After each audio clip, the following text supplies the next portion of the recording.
When Bishop Patrick L. Wooden Sr. stood at the pulpit, no one in the sanctuary was ready for what was about to unfold.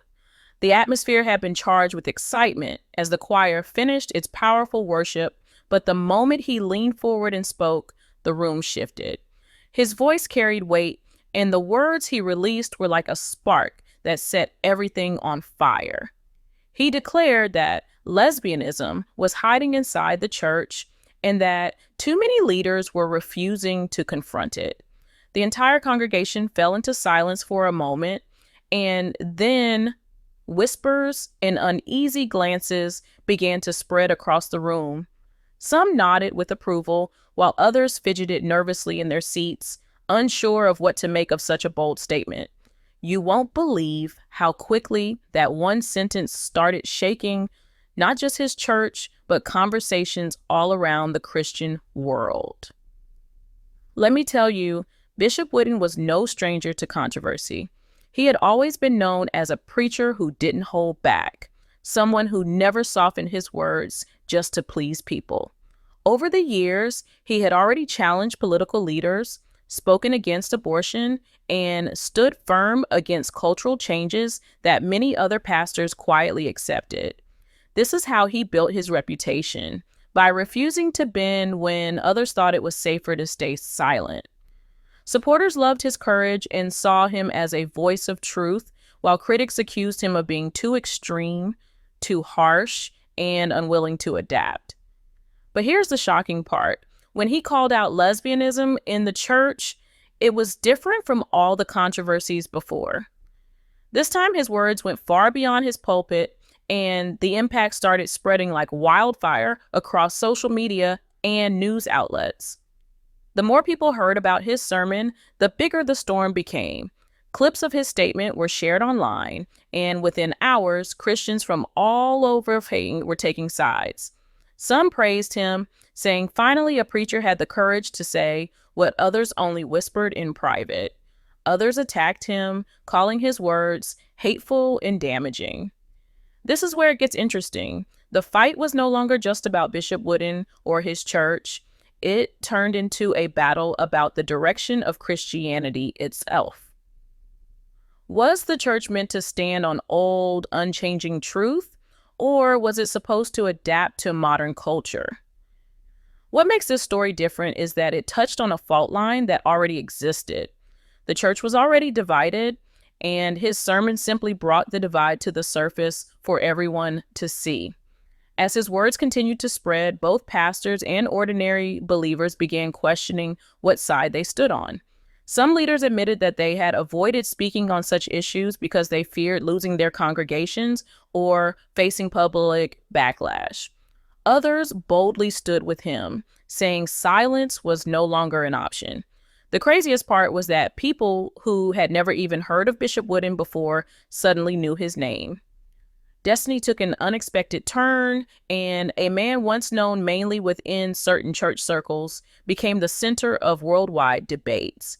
His sermon didn't just cause reactions, it created a storm that forced the Christian community to face questions it had been avoiding for years, and this was only the beginning. As the dust began to settle from that fiery Sunday, the conversation refused to die down. In fact, it grew louder by the hour. When people left the church that day, some walked out with fire in their eyes, believing their pastor had spoken pure truth.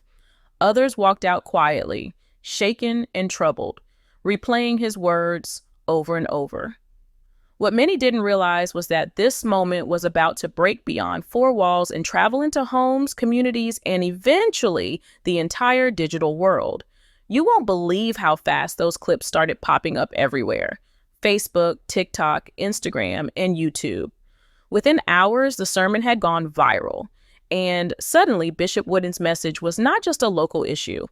It was now a national and even global talking point. Let me tell you, the timing of this sermon played a huge role in its impact. The church was already under pressure, scandals had shaken trust, and society was in the middle of fierce debates about gender, sexuality, and identity. This is how one man's words landed like a match in a dry forest. It was a message delivered right when tensions were already at their peak. Supporters shared his clips with captions like, "Finally, truth is being preached," while critics reposted them calling it hate in the name of God. But here's the shocking part. This wasn't only about faith anymore. It quickly became tied to politics, freedom of speech, and the culture wars already dividing society. The reactions were intense. Some church leaders came forward with strong statements of support. They said Bishop Wooden had simply preached what the Bible always taught and that the church had been silent for too long. But others distanced themselves immediately, warning that such harsh words could cause more harm than good, especially to people struggling with faith and identity. This is where it gets interesting. Behind closed doors, pastors were now being forced into uncomfortable conversations. Should they speak out and risk losing their congregation, or should they remain silent and be accused of compromise? What makes this story different is that Bishop Wooden's sermon didn't allow neutrality anymore. Leaders everywhere were being pressed to choose a side, and silence was no longer an easy option. The craziest part was how the secular media grabbed hold of it. Headlines were everywhere. Bishop sparks outrage over anti-LGBTQ sermon on one side, and pastor praised for speaking bold truth on the other. Each headline fueled more division, and the video spread even faster. Destiny took an unexpected turn again, because instead of just being a fiery Sunday preacher, Bishop Wooden suddenly became a symbol, either of courage or of cruelty, depending on who you ask. His sermon was no longer just an event. It was becoming a movement, forcing everyone from ordinary churchgoers to national commentators to weigh in on what side of history they were standing on. And the storm was only growing stronger. As the controversy spread wider, the pressure inside the church world began to boil. Congregations across the country were suddenly having conversations they had avoided for years. Some pastors admitted they had lost sleep, wondering if they too would need to address the same issue from their pulpits. Others doubled down on silence, hoping the storm would pass without dragging them in. You won't believe how many church leaders, even those far removed from Bishop Wooden, felt the ripple effect of his words. It was like a stone had been thrown into the middle of a lake, and the waves were now touching every shore. Let me tell you, the division was clear. On one side were believers who felt encouraged, almost revived, by Bishop Wooden's boldness. They said the church had been too soft for too long, that truth was being watered down, and that compromise was poisoning faith. On the other side were voices that cried out for compassion. They warned that this kind of preaching could wound those who were already hurting, pushing them away from God rather than drawing them closer. This is how the church found itself split down the middle, with each side believing they were fighting for the future of Christianity itself. But here's the shocking part. Ordinary church members were not staying silent either. Social media turned them into soldiers of this debate. Some filmed reaction videos, passionately praising the bishop for speaking without fear.